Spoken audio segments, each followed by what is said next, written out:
y domingo se dan cita a efectos de hablar algunos tópicos importantes relacionados al proceso inmediato, pero dentro de ello también vamos a hablar cuestiones, por ejemplo, de la acusación directa, pero eventualmente nuestro foco va a estar relacionado al tema, por ejemplo, del proceso inmediato.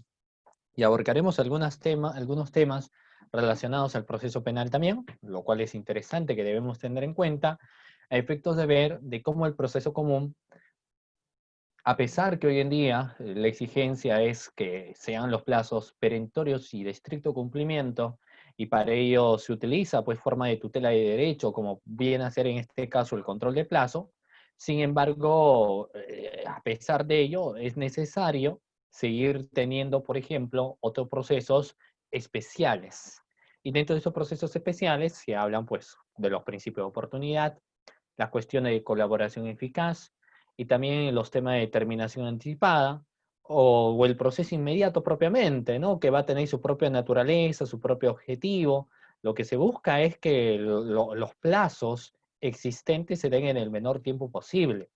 Sin embargo, no siempre uno puede tener a bien, por ejemplo, solicitar o realizar temas de procesos inmediatos, sino que obligatoriamente se tiene que cumplir una determinada situación de presupuestos. Es decir, solamente con la existencia de esos presupuestos podríamos decir incoamos proceso inmediato. Si no se cumplen los presupuestos, no podríamos incoar temas de proceso inmediato. Y dentro de ello, ¿qué presupuesto podríamos encontrar? Por ejemplo, el tema de la flagrancia delictiva, que dicho sea de paso también vamos a analizar y vamos a dar algunos contenidos problemáticos de cuando nos encontramos ante una situación flagrante. Mucho se discute, sobre todo cuando hablamos de aquellos delitos que tienen varios verbos rectores y de la fase de consumación, precisamente, ¿no? Les voy adelantando algo. Si hablamos de los delitos de presunto delito de cohecho, por ejemplo, hay un tema de la solicitud como verbo rector y a consecuencia de eso se arma todo un operativo, pero cuando terminan deteniendo a la persona, no lo detienes stricto sensu cuando está solicitando, sino lo detienes cuando está recibiendo. Es decir, lo detienes en fase de agotamiento delictivo. Y la fase de agotamiento delictivo es no punible. La fase de agotamiento delictivo es no punible. Entonces, la gran pregunta y discusión que se hace es cómo se logra o por qué detienen a personas en fase de agotamiento. ¿Por qué se detiene a alguien en fase de agotamiento? Si nos hablan que en este caso en particular no debería haber detención porque estamos en fase de agotamiento del delito. Y la fase de agotamiento del delito son no punibles. Entonces, eso es un análisis también que vamos a hacer nosotros juntamente con ustedes para darnos cuenta de por qué, por ejemplo, nosotros nos encontramos mencionando de que deberíamos estar señalando, por ejemplo, de que en determinadas situaciones sí debemos hablar de proceso inmediato y en otras situaciones no. Entonces, las cuestiones de flagrancia nos va a traer todo un análisis a efectos de ver en qué caso o en qué situación podemos decir esta situación es flagrante delictiva. Y analizaremos, pues, necesariamente, doctores, cada uno de los presupuestos en las cuestiones de flagrancia, los tipos de flagrancia existentes. Por ejemplo, analizaremos la flagrancia stricto sensu, cuando se habla que la persona es detenida al momento de la comisión de un hecho delictivo, es decir, por ejemplo, la persona es detenida con las manos en la masa, y ahí estaremos en flagrancia delictiva, pero también podemos hablar, por ejemplo, de la cuasiflagrancia, ¿no? Cuando la persona logra irse a otro lugar, pero instantes después es detenida. Entonces, ¿también podemos mencionar este aspecto? Por supuesto que sí. Y esos son las cuasiflagrancias existentes.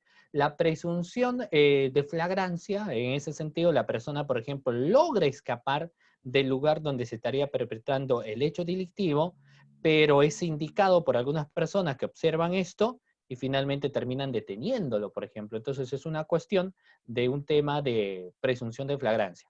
Pero no olvidemos que tenemos también respecto a las cuestiones de flagrancia, la flagrancia por inferencias, la flagrancia por indicios, donde dentro de las 48 horas podemos tener algún indicio de la presunta comisión de un hecho delictivo, entonces también se puede detener a una persona en cuestiones de flagrancia delictiva. Y analizaremos eso, los diferentes tipos de flagrancia existentes, sin dejar de lado el tema de la confesión.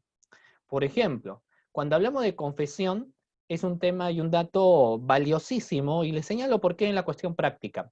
Hay personas que quieren someterse a una confesión sincera, pero no aceptan la responsabilidad de los hechos que el Ministerio Público les está imputando. El Ministerio Público, por ejemplo, te está acusando un delito de aprovechamiento indebido del cargo y tú tienes que aceptar ello. ¿Por qué? Porque hay una imputación contra tu persona y como puedes incoar temas de proceso inmediato, por ejemplo, tendrías que aceptar ello. Pero hay otros que no aceptan y lo que quieren hacer, por ejemplo, es variar, en pocas palabras, justificarse.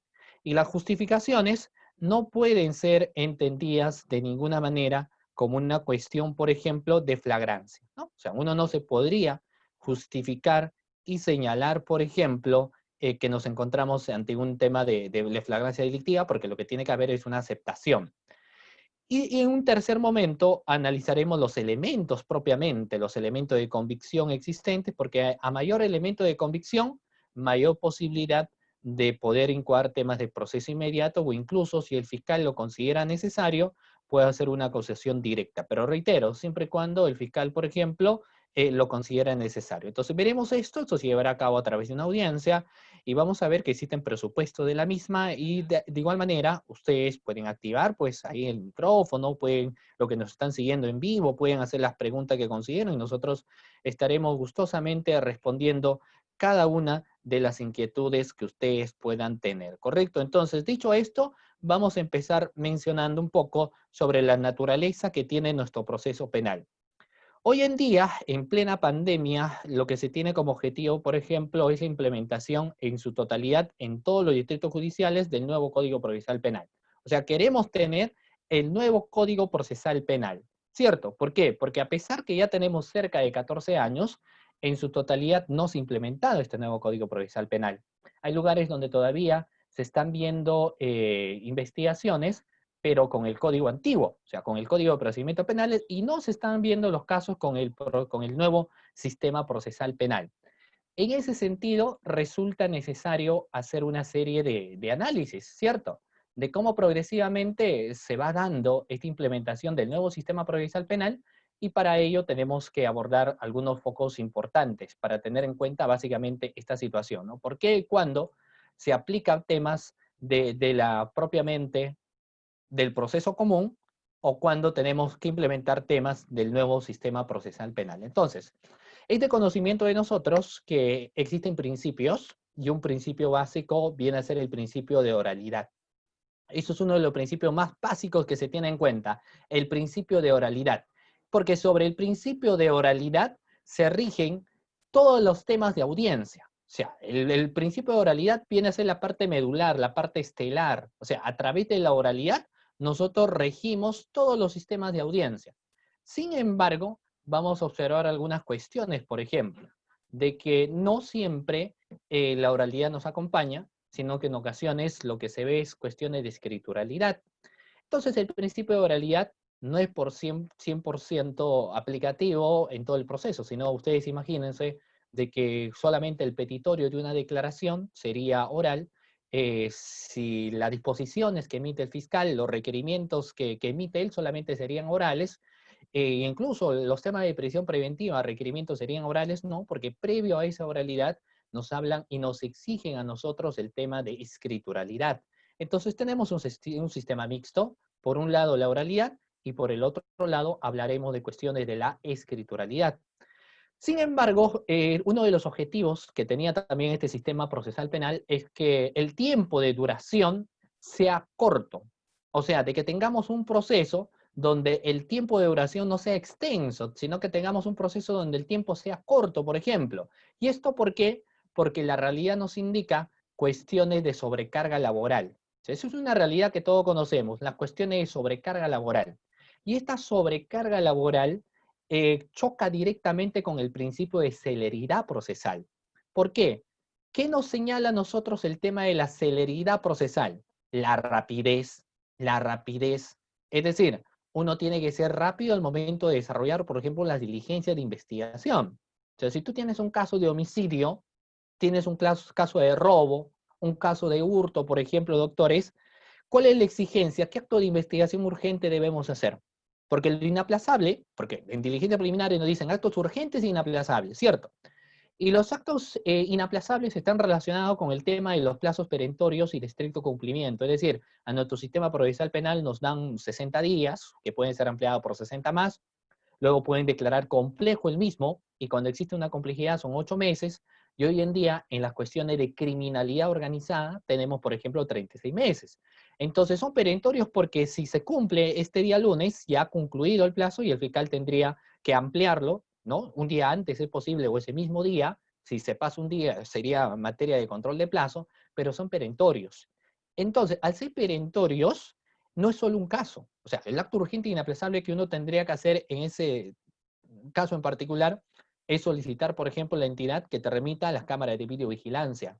¿Para qué? Para que puedas individualizar al presunto autor del hecho delictivo. Cámara de videovigilancia. Se tienen que hacer las actas respectivas, las incautaciones también, se tienen que tomar las declaraciones, no nos olvidemos, hay declaraciones que obviamente por su misma naturaleza exigente requiere una especial un especial estudio incluso también de eso. Entonces, por ejemplo, en esas cuestiones que estoy señalando, lo que se observa es que lo que se tiene que hacer en ese caso en particular es realizar esos actos urgentes y inaplazables para poder individualizar a los presuntos autores de un hecho delictivo. La individualización de los presuntos autores de un hecho delictivo. ¿Y esto por qué?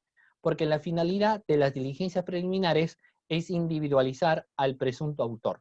¿Cierto? Esa es la finalidad, individualizar al presunto autor del hecho delictivo. Y para ello hay que ejecutar todos los actos de investigación que sean necesarios.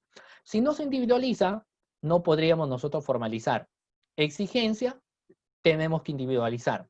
Entonces, si tienes solamente un caso de hurto, imagínate que tengas ahora investigaciones de delitos contra la administración pública. Y partamos de casos que por su tipo penal son complejos. Por ejemplo, que tengas una investigación de un presunto delito de colusión, luego una investigación de un presunto delito de peculado y también aprovechamiento indebido del cargo. ¿Eso qué significa? Revisar abundante documentación obligatoriamente.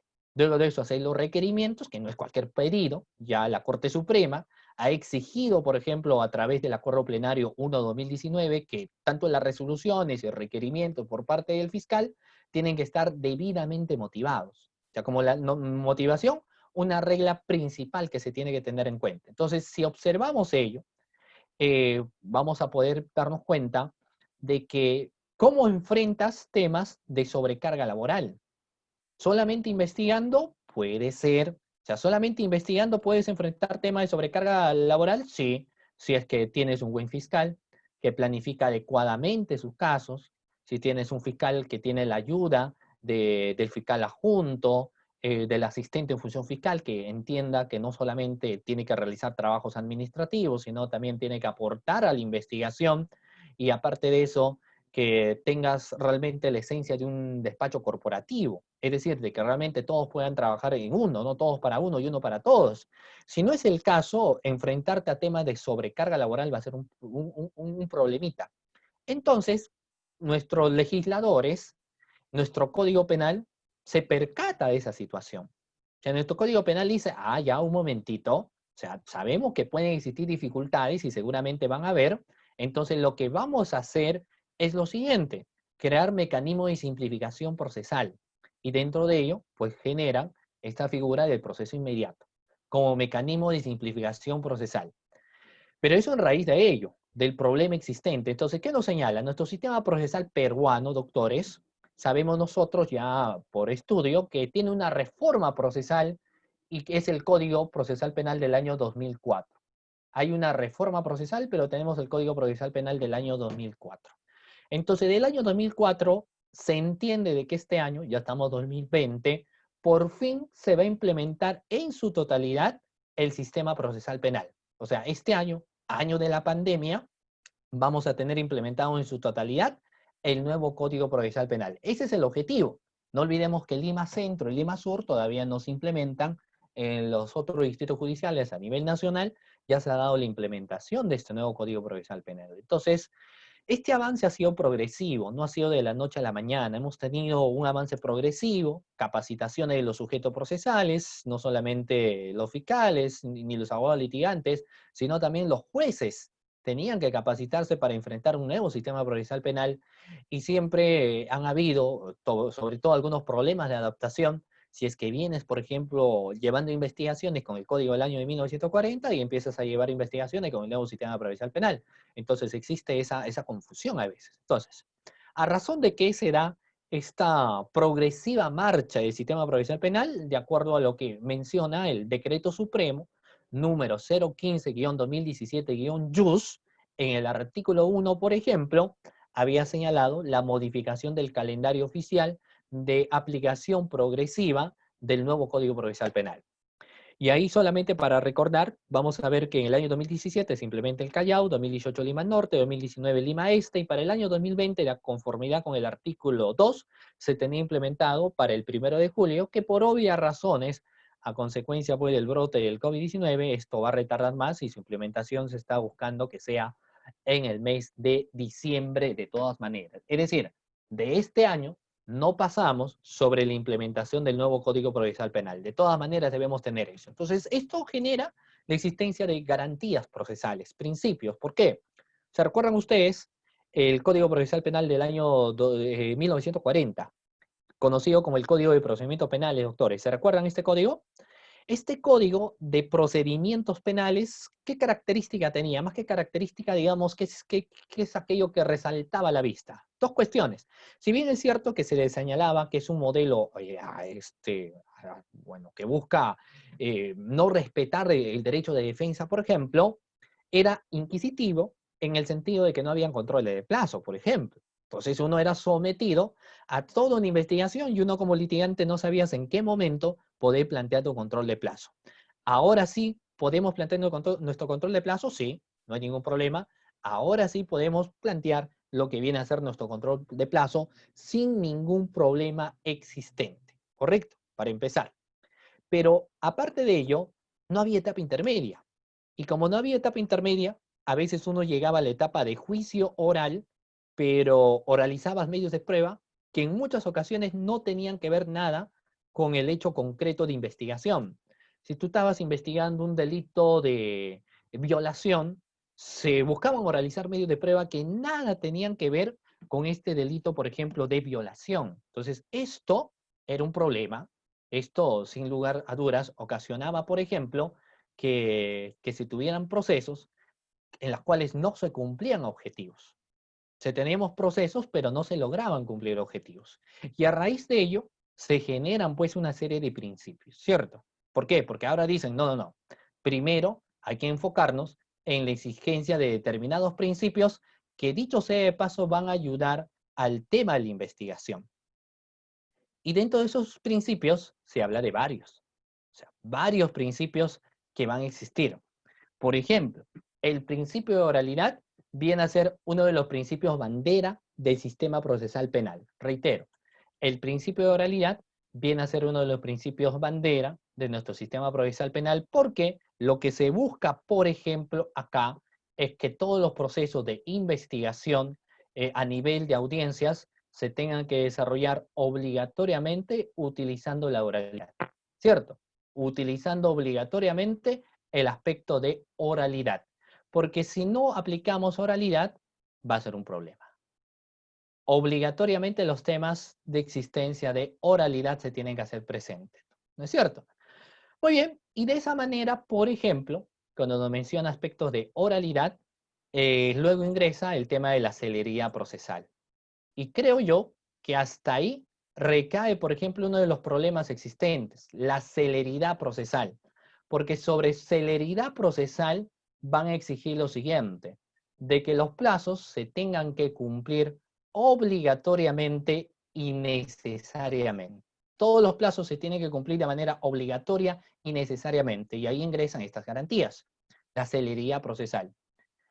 Luego ingresan pues otros principios como es la contradicción, el principio de concentración y el principio de inmediación como principios básicos y fundamentales que rigen nuestro sistema procesal penal también. O sea, debemos tener esos principios básicos que también nos rigen.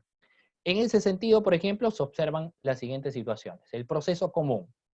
Nuestro proceso común, doctores, si ustedes pueden visualizar en esta diapositiva que estoy planteando a continuación, lo siguiente. Las etapas procesales. Pregunta a quienes nos están viendo y a quienes se encuentran en esta transmisión. Por si acaso estamos llegando en vivo, ¿ya? ¿Cuáles son, cantadito, las etapas procesales de nuestro sistema, de nuestro Código Penal del año 2004? ¿Cuántas etapas procesales tendremos, objetivamente hablando, incluyendo también subetapas? Dicho sea de paso, esto ha sido en su momento una pregunta, ¿no? O sea, ¿cuántas etapas y subetapas tenemos en nuestro sistema procesal penal? Y tendremos no 3, sino tenemos 4. Claro, pero profesor, con la salvedad que nuestro Código Penal señala, por ejemplo, 3, ¿cierto? Pero en la práctica misma, pareciera que en realidad nosotros tenemos 4 etapas procesales. Y empezaremos señalando cada una de ellas. Por ejemplo, la etapa de investigación preparatoria, que ustedes pueden ver en celestito, la etapa intermedia, que es la etapa de filtro procesal, saneamiento procesal, y también podemos encontrar la etapa de juicio oral. Ahora, cada uno con sus respectivas funciones y objetivos. La etapa de investigación preparatoria, como podemos visualizar, doctores, a la vez tiene una subetapa, que son las diligencias preliminares, y tienen una finalidad procesalmente hablando. ¿Y cuál vendrá a ser esto? Realizar actos urgentes e inaplazables, como una de las finalidades esenciales que tiene este proceso. Y la carga de la prueba le facultan al Ministerio Público porque el que está investigando es el que tiene que probar. La persona que está siendo sometida a una investigación, la inocencia se presume. O sea, no tiene por qué demostrar su inocencia, ¿no? Sino que el Ministerio Público, a través de sus actos de investigación, tiene que hallar la culpabilidad. El inocente eh, puede, si desea y si lo considera necesario, por ejemplo, no realizar actos de investigación, pero si no, podría solicitar al fiscal que se realicen actos de investigación. La etapa intermedia es una etapa de saneamiento procesal que a la vez, por ejemplo, tiene los famosos controles, como viene a ser el control de acusación y el control de sobreseimiento, obviamente siempre pasando por el control de legalidad, de todas maneras. Y va a estar a cargo esta etapa de un funcionario tan importante y que tiene trascendencia como el juez de garantías, es decir, el juez de etapa intermedia, por ejemplo, ¿cierto? Y la etapa de juicio oral, que es considerada, de acuerdo a nuestro Código Penal, como la etapa estelar del sistema procesal penal, se va a regir, por ejemplo, en base a los principios de oralidad, contradicción, inmediación y publicidad. O sea, en base a esos principios se regirá. Y para ello va a ser elemental e importante que se apliquen o utilicen, por ejemplo, las famosas técnicas de litigación oral, ¿cierto? Y de ahí la preparación también en simulaciones de audiencia sobre temas de técnica de litigación. Sin embargo, eso nos dice el proceso común. No olvidemos que existen mecanismos de simplificación procesal. Y ahora vamos a pasar, doctores, a cuáles son los mecanismos de simplificación procesal. Y vamos a empezar señalando lo siguiente. Nosotros vemos un cuadrito donde nos hablan cuál viene a ser, dentro de la naturaleza y el proceso inmediato, cuáles vienen a ser los mecanismos de simplificación procesal. No nos olvidemos. Y nos empiezan señalando, por ejemplo, como mecanismo de simplificación, la acusación directa. Entonces entendemos que para que alguien haga una acusación directa, saltearse, por ejemplo, de diligencia preliminar, incluso una acusación directa, y no realizar la investigación preparatoria propiamente dicha, se entiende que tiene elementos de convicción que le permitan tener certeza de la comisión de un hecho delictivo, que subsuman un comportamiento a un determinado tipo penal, y sobre todo que ya tenga la precisión sobre hechos precedentes, concomitantes y posteriores, por ejemplo. Entonces, esas son las exigencias que se dan para que alguien pueda hacer una acusación directa. Y una cuestión de flagrancia podría invitarnos a nosotros a señalar que nos permitirá tener elemento de convicción. Considero que sí, porque las cuestiones de flagrancia, cualquiera de las situaciones de flagrancia, te permiten tener elementos de convicción que van a vincular a una persona como presunto autor de un hecho delictivo. Ante más elementos de convicción y cuestiones de flagrancia, esto se va a dar.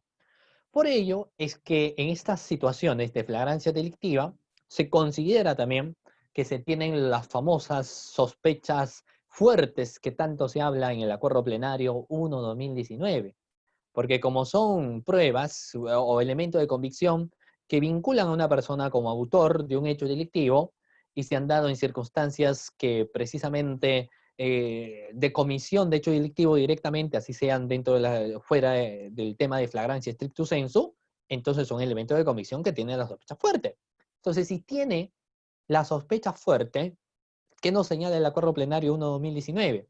Que este es superior, por ejemplo, es superior a un requerimiento de acusación. Entonces no nos olvidemos que si atrapas a una persona y tienes elemento de comisión, podrías tener la primera oportunidad de hacer una acusación directa. La otra es cuando se han actuado de manera rápida, de manera efectiva, y se tienen elementos de comisión útil, entonces en ese caso en particular también uno procederá a temas de acusación directa. Y luego nos habla el proceso inmediato, que es precisamente el tema que vamos a hablar. Luego tenemos la terminación anticipada de juicio, y los casos de colaboración eficaz que tienen su propio cuaderno, ¿no es cierto?, donde se basa también en fases. Los postulantes a colaboradores eficaces tienen que pasar por toda una fase de la información que brindan y con el objetivo de tener, por ejemplo, un beneficio premial. ¿Cuál es el objetivo que alguien queda ser colaborador eficaz? Es porque busca un beneficio premial, ¿cierto? Entonces, su beneficio premial puede ser reducción de la pena que se pretende solicitar por la comisión de un hecho delictivo.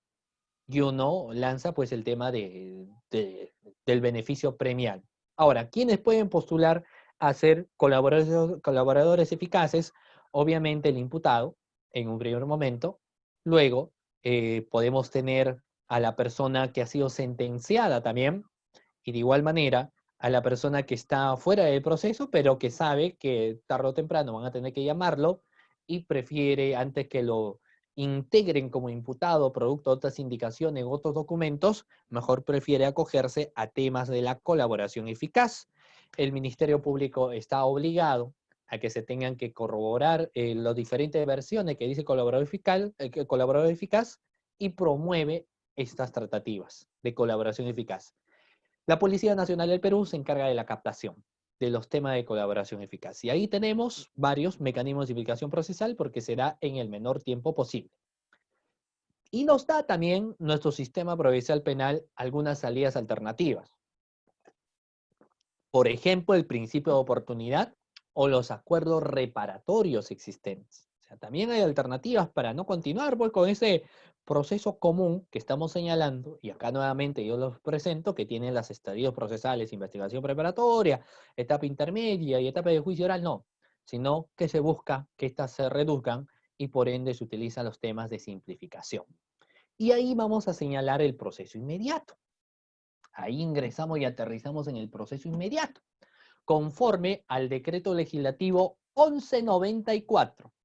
Reiteremos, proceso inmediato de conformidad a lo que viene a ser, por ejemplo, el decreto legislativo 1194.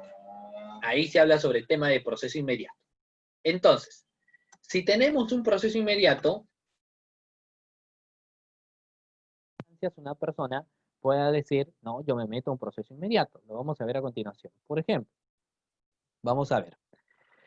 Primero, analizaríamos la conceptualización de un proceso inmediato. ¿Qué entendemos por un proceso inmediato? ¿Qué se entiende? ¿Qué se ve? ¿Cómo se analiza esto? Entonces, el denominado proceso inmediato es un tipo de proceso especial que bajo ciertos presupuestos específicamente previstos en la ley, por ejemplo, permiten abreviar el proceso penal suprimiendo las siguientes etapas. ¿Qué etapas? La etapa de investigación preparatoria y la etapa intermedia, que son etapas propias del sistema procesal penal común. Entonces, no tenemos etapa intermedia, no tenemos investigación preparatoria. ¿Cuándo? Cuando se señala cuestiones de proceso inmediato. ¿Y cuál es la finalidad? ¿Por qué nos partimos de un proceso inmediato? Por el siguiente. Al inicio de mi exposición, yo les estaba mencionando la realidad de la sobrecarga laboral existente, de cómo se busca combatir esta situación, porque la idea es que se dé el mismo punche o empuje a todas las investigaciones, sin hacer diferenciaciones de qué investigación me interesa más, qué investigación me interesa menos, no, sino que a todas las investigaciones se le tiene que dar la debida importancia. Y hay algunas de estas que, por ejemplo, no es necesario pasar en etapa intermedia ni formalizarlas, sino poder pasar a través de un mecanismo de simplificación procesal como el proceso inmediato. Y esto va a buscar simplificar, pues, la sobrecarga procesal y tener celeridad en los casos en que el fiscal, por ejemplo, requiere mayor investigación. De así manera, se evita que la investigación preparatoria se convierta en un procedimiento rutinario e innecesario muchas veces cuando las condiciones del caso están dadas para formular una acusación. No hay necesidad, ¿cierto? Entonces, suprimimos, porque ¿qué entendemos por la etapa de formalización e investigación preparatoria?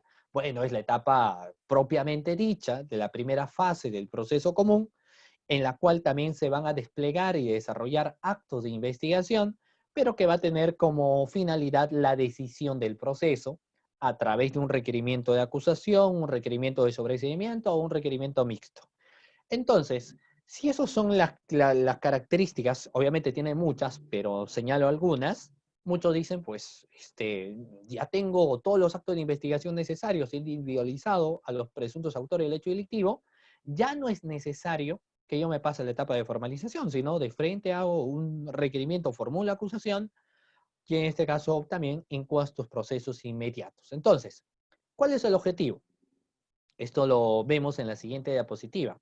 Por ejemplo, es un proceso especial que amerite el abreviamiento del proceso al no desarrollarse la fase de investigación preparatoria e intermedia, siendo el fiscal quien solicita el trámite del mismo en caso se configure el hecho de flagrancia delictiva, la confesión del imputado o la evidente comisión de un hecho delictivo que necesariamente tiene que ser corroborado con elemento de convicción. Entonces, ¿cuál viene a ser la finalidad del proceso inmediato, doctores? ¿Cuál viene a ser su finalidad? La simplificación. Finalidad igual a simplificación y celeridad del proceso. Que sea rápido, que los plazos realmente, que sean de estricto cumplimiento y perentorios, se tengan que cumplir obligatoriamente. Y de esta manera, así como la etapa intermedia busca evitar que se generen juicios orales innecesarios, de la misma manera, los procesos de determinación anticipada lo que buscan es evitar que tengamos investigaciones preparatorias que son innecesarias porque ya todos los actos de investigación se tienen en las diligencias preliminares propiamente. ¿Cuál es la ubicación normativa? ¿Dónde encontramos esta figura? Lo vamos a encontrar en el libro quinto, cuando nos empieza señalando, doctores, los procesos especiales. Y dentro de ello, se va a observar, por ejemplo, la ubicación normativa en el artículo 446, que nos habla de los supuestos de aplicación, artículo 447, la audiencia única de incoación de proceso inmediato en caso de flagrancia delictiva, y el artículo 448, que nos habla de audiencia única de juicio inmediato. Reitero, ubicación normativa. Artículo 446, supuesto de aplicación. ¿Cuándo aplica su proceso inmediato? Artículo 447, audiencia única de incoación de proceso inmediato en cuestiones de flagrancia delictiva, y el artículo 448, la audiencia única de juicio inmediato. Entonces, analicemos el artículo 446 que nos habla de los supuestos de aplicación del proceso inmediato. Supuesto de aplicación. El primero de ellos nos señala lo siguiente: el imputado ha sido detenido en flagrancia delictiva. Y esto proviene, obviamente, la flagrancia proviene del latín flagrare, que significa detención a una persona con las manos en la masa. O sea, eso no nos olvidemos. Cuando alguien te pregunta, por ejemplo, ¿de dónde proviene el tema de flagrancia? Viene del latín flagrare, que significa arder o quemar. Es decir, a una persona le están teniendo a bien de atrapar en la misma comisión del hecho delictivo. Por eso sí se denomina arder o quemar. Cuestiones de flagrancia delictiva existente. Primera situación. Otro supuesto de aplicación es cuando el imputado ha confesado ser autor de la comisión de un hecho delictivo. O sea, cuando el imputado dice, muy bien, voy a confesar, y ahí vamos a hablar criterios de confesión. Porque no porque te diga el imputado algo, significa que está confesando. O sea, no porque te da una versión, significa que lo que está diciendo es cierto, ¿correcto? Sino que van a haber presupuestos que nosotros también lo vamos a decir. Y acá hago un paréntesis, lo mismo pasa en las cuestiones de colaboradores eficaces.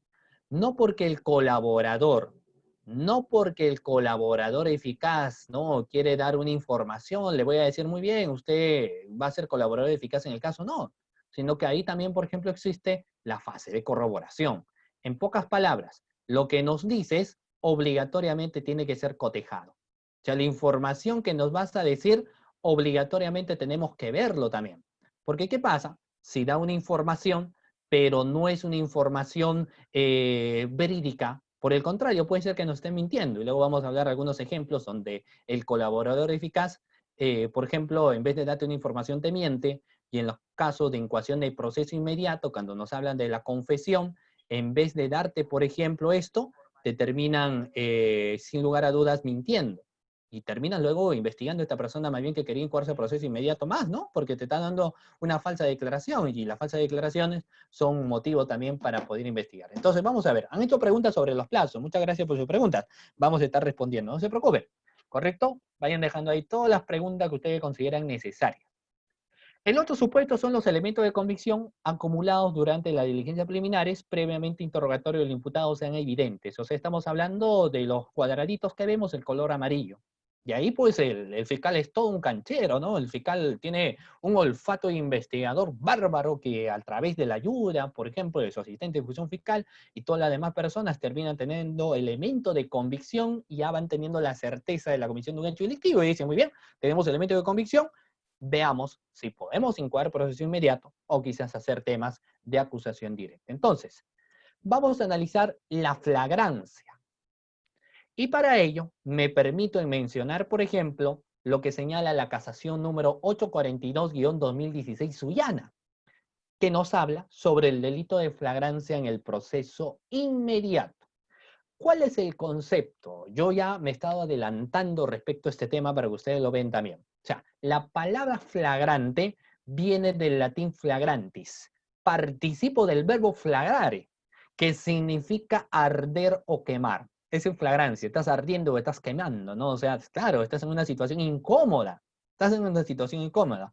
Y se refiere a aquello que está, pues, como digo, resplandeciendo o ardiendo como fuego o llama, y en ese sentido ha pasado a nuestros días, de modo que por el delito flagrante en el concepto usual hay que entender aquel que se está cometiendo de manera singularmente ostentosa o escandalosa, por supuesto. Cuando el mal funcionario público ha solicitado suma de dinero a un particular, el particular lo denunció a las fiscalías anticorrupción, tenemos, cuando está recibiendo el monto dinerario, es todo un escándalo, pues. Es todo un escándalo, ¿cierto? No solamente dentro de la institución, sino a través de toda la población. Un alto funcionario público que está recibiendo una coima, por supuesto, la hemos detenido la flagrancia delictiva, entonces se detiene de manera ostentosa y escandalosa, y ese flagrante y hay elemento de convicción que te incriminan. Porque si no estaríamos en el proceso común, ¿cierto? Teniendo la presunción de inocencia de la persona. Y también nos trae a colación mencionar obligatoriamente, doctores, lo que se encuentra en la ley 3055-8. Anotemos. Si tenemos un lapicero, plumón o algo y hojita, pongamos ahí para no olvidarnos con precisión ley número 3055-8. No nos olvidemos, doctores. 3055-8. ¿Y qué nos señala?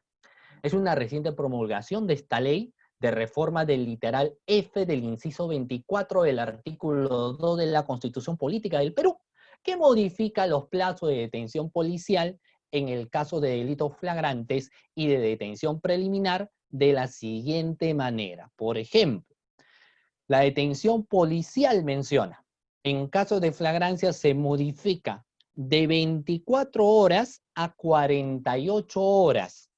Eso nos señala sobre la modificación. O sea, ya no tenemos 24 horas que tenía antes, ahora tenemos 48 horas en el término de la distancia. Una vez culminado, la persona detenida deberá ser puesta a disposición del juez pertinente, por ejemplo. Entonces, yo les pregunto, ¿esa modificación que estamos hablando nos ayudará o no nos ayuda?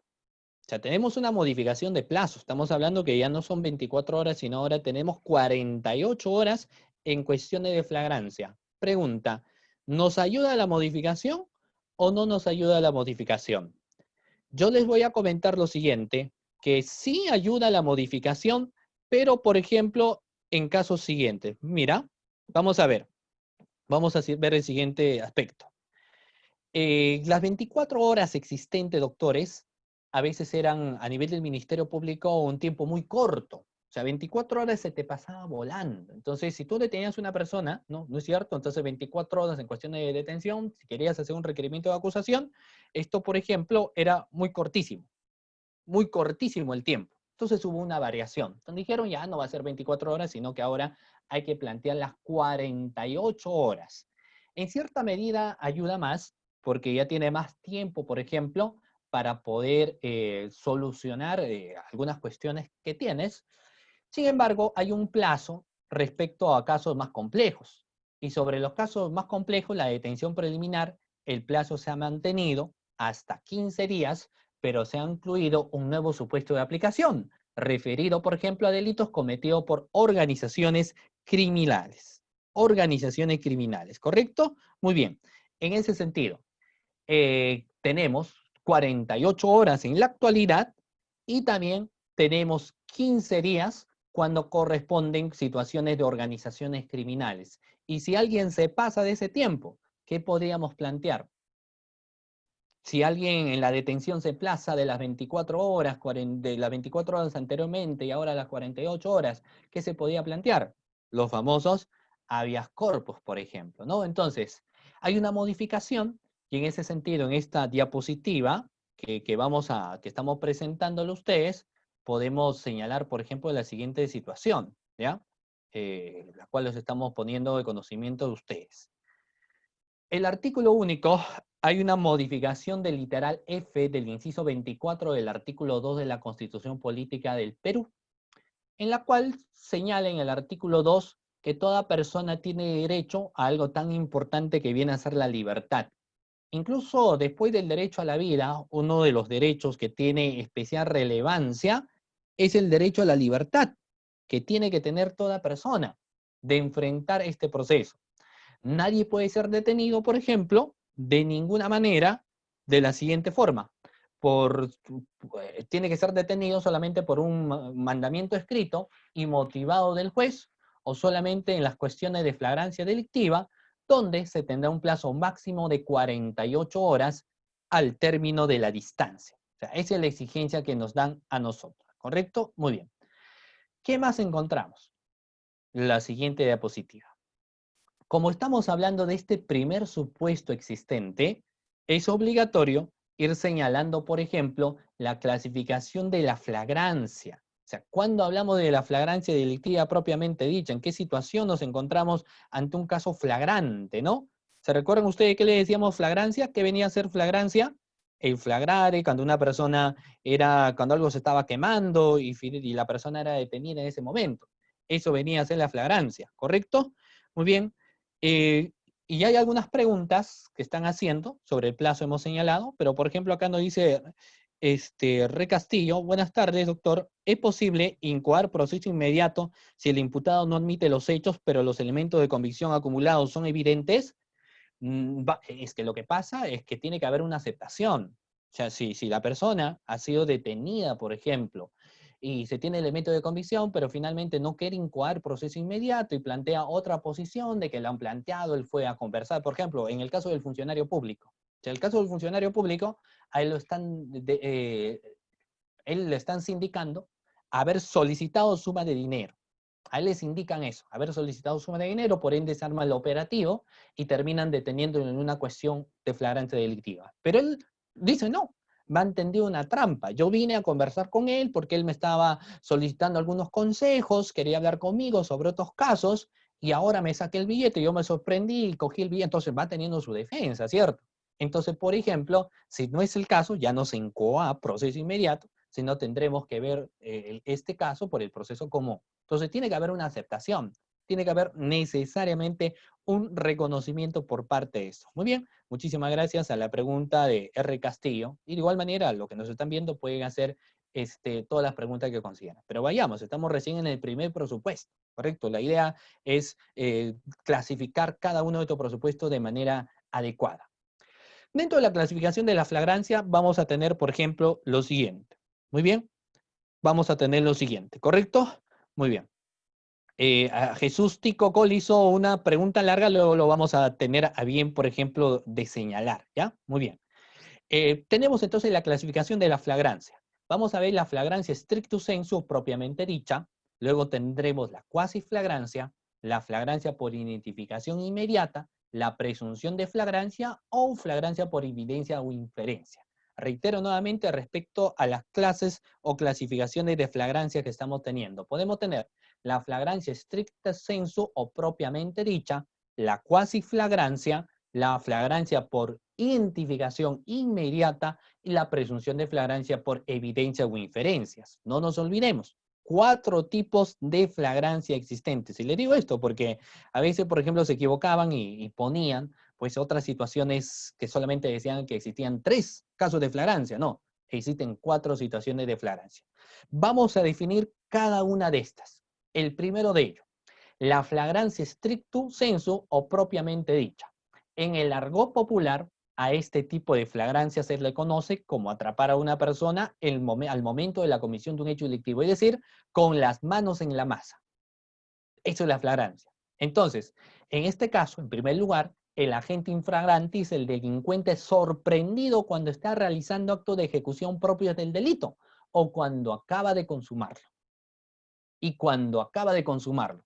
De ahí, ahorita le voy a lanzar un problema. Y ustedes, dicho sea de paso, a través de los comentarios que tienen, quienes nos están siguiendo a través del diplomado Zoom y quienes nos están viendo a través de la transmisión, le voy a pedir a ver que me respondan la pregunta que voy a lanzar. Es una pregunta muy interesante, que a continuación vamos a señalar. Mira, entonces, la flagrancia stricto sensu es cuando se sorprende a una persona al mismo momento de la comisión de un hecho delictivo.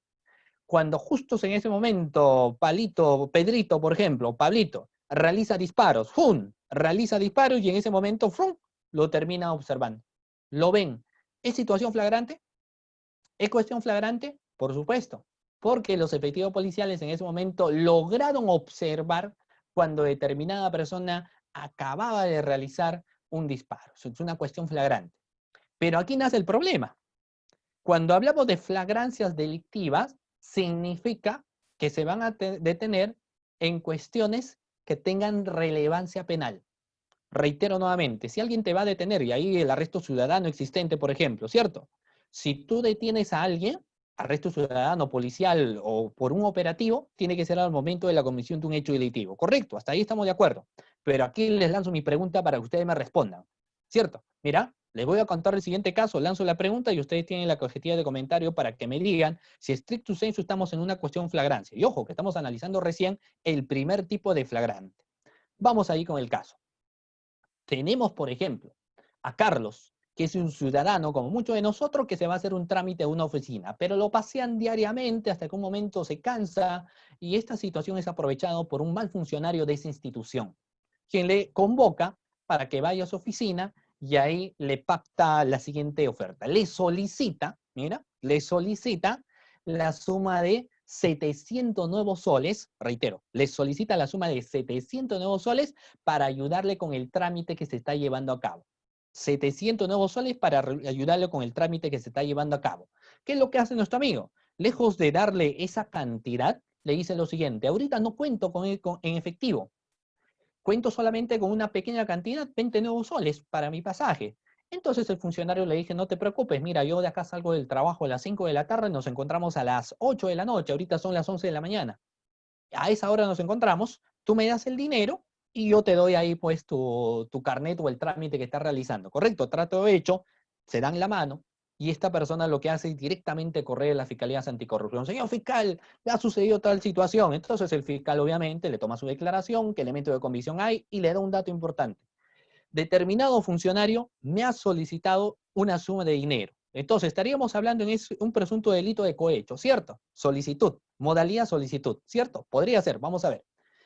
Entonces, el Ministerio Público monta el operativo, los reactivos, en este caso coordina con la DICOCOR, que son los que trabajan directamente con las Fiscalías Anticorrupción, y llega a las 7 de la noche, ya instruyen pues al denunciante, este va no solamente con los billetes manchados, sino también con el audífono que va a grabar la conversación y con el video. Entonces llega la hora indicada y en ese instante, por ejemplo, el funcionario público le dice, muy bien, ya nos encontramos acá, mira, acá tengo tu encargo. Y acá el particular que denunció saca los 700 nuevos soles. En ese momento lo entrega al efectivo policial, ¿correcto? Y cuando, perdón, lo entrega a este funcionario público. Cuando el funcionario público está recibiendo, aparecen los efectivos policiales disfrazados, vestidos ahí de civiles y lo detienen. Aparece el Ministerio Público, la prensa, si es que es una persona mediática, todos los curiosos ahí y lo detienen, ¿cierto? La pregunta interesante, ¿por qué eso sería flagrancia o no? Por supuesto, estaríamos ante un caso flagrante. Pero la pregunta sería el siguiente. A este señor, y ahí nace mi pregunta, a este señor lo están deteniendo por estar recibiendo suma de dinero o lo detienen por haber solicitado, objetivamente, teniendo en cuenta que la situación de esto sería un tipo de flagrancia stricto sensu, teniendo en cuenta que una situación de flagrancia se tiene que dar al momento de la comisión de un hecho delictivo. Robas en ese momento, ¡fum!, te atrapan. Disparas en ese momento, ¡fum!, te atrapan, ¿cierto? Entonces, acá lo detienen. Pregunta, ¿por estar recibiendo o por estar solicitando? ¿Cuál será tu respuesta? ¿Por qué lo detienen a nuestro amigo? ¿Por haber solicitado o por estar, en este caso, recibiendo? ¿Cierto? Ese es un gran análisis que yo les voy a dejar a que ustedes vean y digan, pues, en qué consistiría. Pero les voy a dar algunos datos. Por ejemplo, miren, ¿ah? El delito de cohecho tiene varias modalidades. Solicitar, recibir, por ejemplo, o incluso condicionar, como otro verbo rector que podemos tener de este tipo penal. Y dentro del mismo análisis de las etapas del delito, tenemos la etapa, por ejemplo, claro, acá Jackie Rimachi nos dice por recibir el dinero, correcto. A ver, alguien más quizás se anima a decir si lo están deteniendo por estar recibiendo o por estar solicitando. Es importante que debemos tener en cuenta. Johnny, por ejemplo, nos dice por solicitar, Carolina Vargas por recibir el dinero, correcto. Y bueno, también tenemos a Jesús Tito, nos dice por recibir al momento de la intervención y bueno, por estar recibiendo el dinero. Claro, si nosotros lo ponemos, o sea, los curiosos, la prensa, mira, vamos a poner ahí, ¿no? Luego para poner en conocimiento. En el periódico va a salir al día siguiente, ¿qué cosa? En muchos de los periódicos, ¿no? Quizás no en todos, para no generalizar. Pero en muchos de los periódicos, por ejemplo, saldrá lo siguiente: detienen a un funcionario por estar recibiendo suma de dinero, ¿cierto? Eso saldrá. Si alguien está transmitiendo en ese momento, lo pasa a la prensa detiene a una persona recibiendo el dinero. Pero mira, la pregunta es ¿dónde se está cometiendo el delito flagrante, propiamente dicho? ¿Dónde se comete el delito flagrante? Esa es la inquietud, esa es la pregunta. Y vamos a ver que dentro de la etapa de un delito tenemos la etapa de ejecución propiamente, de configuración, y la etapa de agotamiento delictivo. Y la etapa de agotamiento delictivo, doctores, es no punible. La etapa de agotamiento delictivo es no punible. Entonces, a esta persona lo detienen, claro, en ese momento por estar recibiendo, pero esa recepción ha sido producto de ¿qué? Tenemos que analizar cuándo se configuró el delito. ¿Se configuró la estar recibiendo? No. ¿Cuándo se configuró? Al momento de haber solicitado, ¿cierto? ¿Estamos de acuerdo o no? Al momento de haber solicitado la suma de dinero. Ahí lo detienen, por haber solicitado la suma de dinero, ¿cierto? Pero para que sea stricto sensu flagrante, deberían haberlo detenido en ese momento que está solicitando. O que este ciudadano hubiese hecho uso, por ejemplo, de esa atribución de un arresto ciudadano y ¡frum!, lo atrapaba. Entonces ahí diríamos, no, flagrante delictivo, ¿cierto? Diríamos eso. Entonces llegaríamos a la conclusión que cuando lo detienen por recibir es la etapa de, ya no de, es la etapa de consumación del delito. Y la etapa de consumación es no punible. Entonces la interrogante sería, ¿por qué lo detienen? Porque dentro también del análisis propiamente correcto, la denuncia va por solicitar, pero dentro de esa fase de agotamiento posterior a la solicitud, ha sido necesario realizar un operativo para poder eminentemente ver con qué elementos se cuentan. En ese momento se cuentan pues, con el dinero, las cámaras, entonces ingresan muchos factores en ese momento como elemento de convicción que se indican a una persona como autor de un hecho delictivo. Pero igual, este tema que les señala es bastante debatible. Correcto, muy bien. Pero se detiene y ya luego vamos a ver por qué situación. El otro aspecto que vamos a mencionar, doctores, es el caso de la cuasiflagrancia. Otro concepto importantísimo que debemos tener en cuenta, la cuasiflagrancia. ¿Y cuándo será un tema de cuasiflagrancia? Será este supuesto cuando ya se ha ejecutado el delito. Ya se ha ejecutado el delito, pero es detenido poco después. O sea, lo mismo que en el otro, pero acá con mayor tiempo, ¿cierto? Entonces, pueden haber detenciones posterior al momento de la ejecución de un hecho delictivo propiamente de subsunción. Sí, pues. Ahí están las cuasiflagrancias, la presunción de flagrancia, la flagrancia por inferencias. Si no existieran estos tipos de flagrancia, solamente para detener a alguien tendríamos que estar en ese momento que está cometiendo el hecho delictivo. Si la persona disparó en ese momento, tenemos que observar. Pero si alguien disparó, por ejemplo, correcto, eh, claro, acá Serena Post dice, entonces, si solicita hoy y recibe el dinero luego de las 24 horas, ¿no habría flagrancia? Ese es un tema interesante.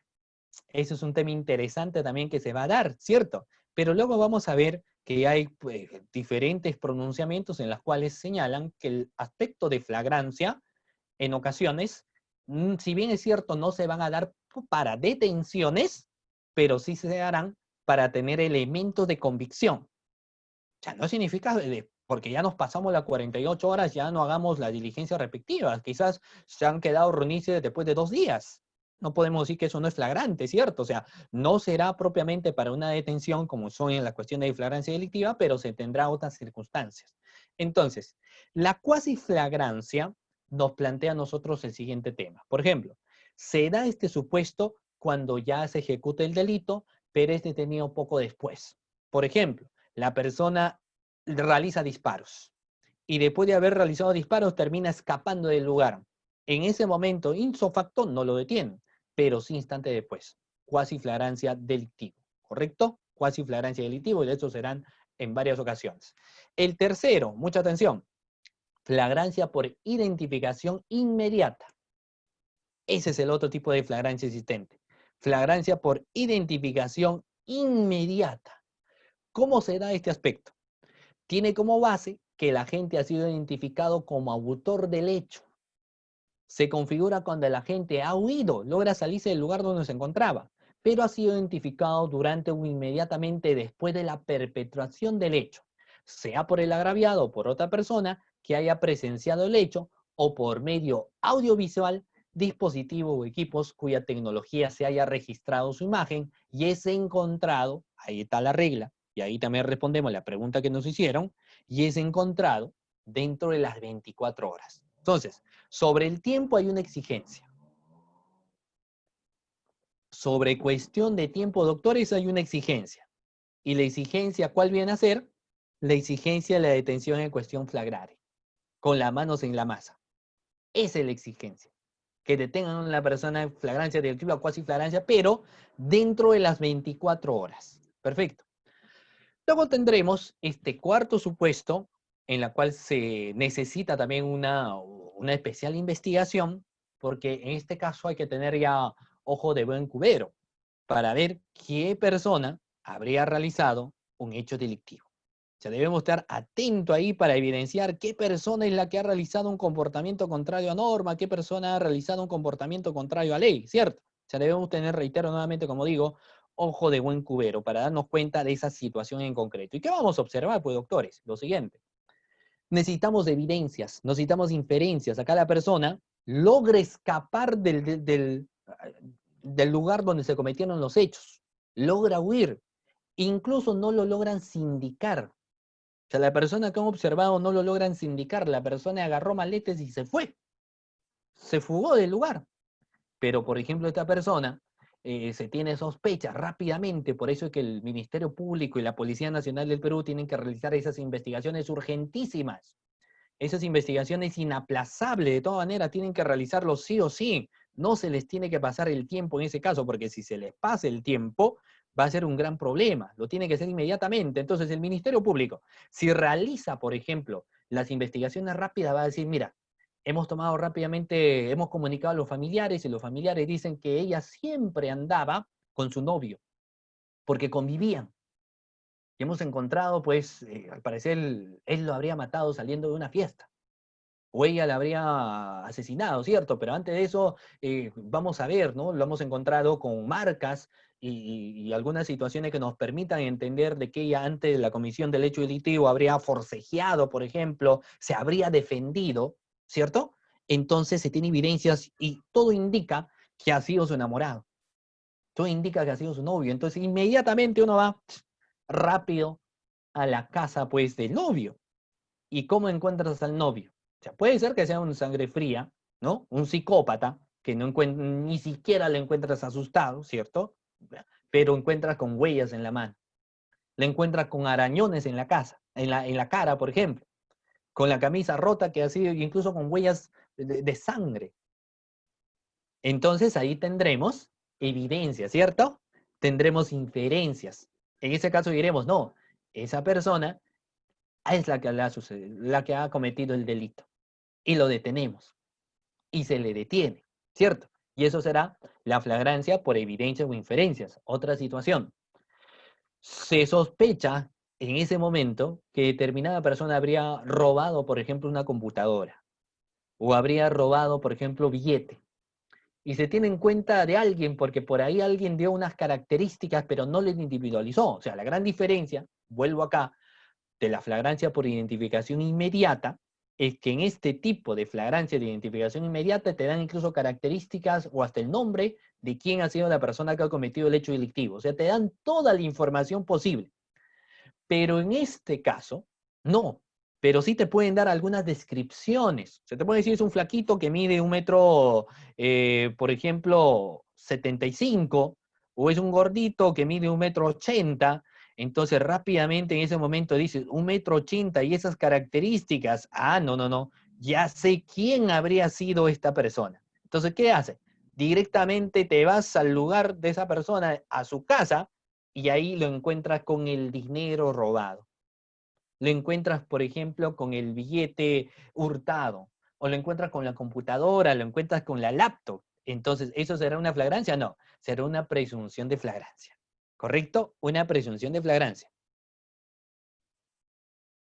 Pero como el curso que nos han convocado a nosotros, ¿correcto? Nos señalan, por ejemplo, algunas cuestiones problemáticas, yo les voy a lanzar una, mira, doctor, califica el caso de la discoteca Restobar de los delitos por el tema de inmediatez dentro de las 48 horas. Si son organizaciones criminales, tendríamos 15 días.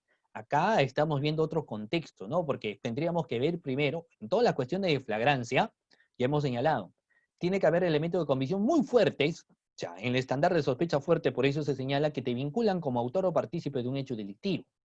Pero acá se tienen muchas hipótesis, ¿cierto? La hipótesis, por ejemplo, bueno, obviamente se tiene ahí una falta, un dolo eventual por parte del gerente de la discoteca, por mencionar.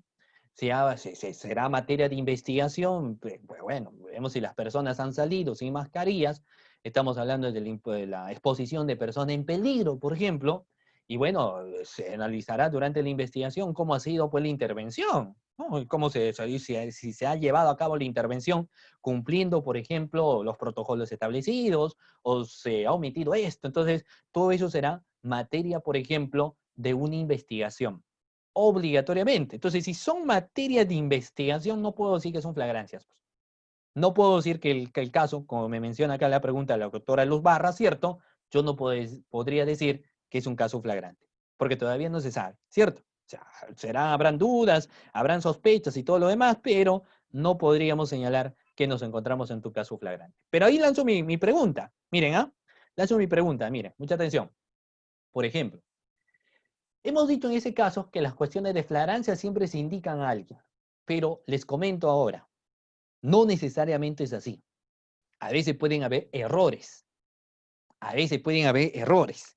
¿Y cómo vamos a evidenciar los errores? De la siguiente manera, doctores. Mucha atención. Cuando tenemos que evidenciar cuestiones y a veces nos terminamos dando cuenta de situaciones de errores. Por ejemplo, un delito, el delito que les voy a decir es un crimen pasional.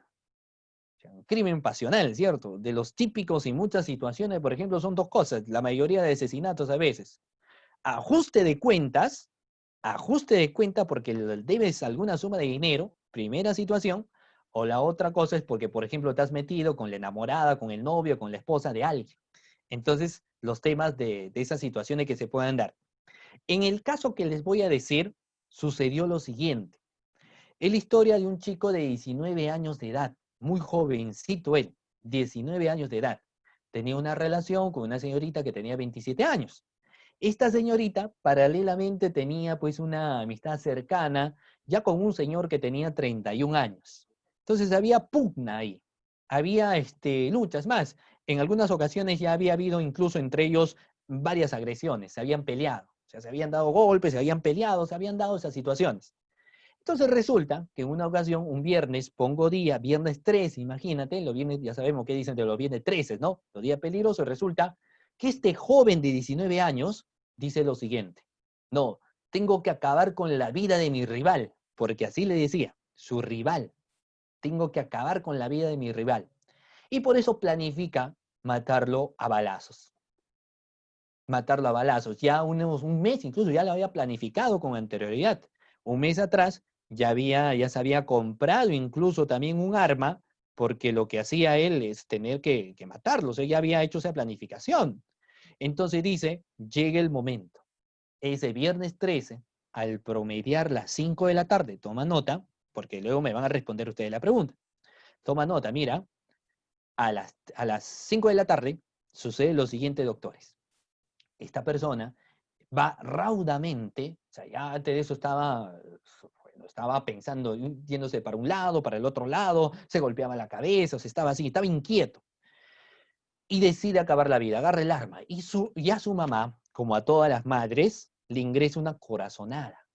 O sea, su mamá dice, mi hijo está raro, algo está pasando. Le ingresa una corazonada, un punzón en el corazón. Y dice, lo voy a seguir.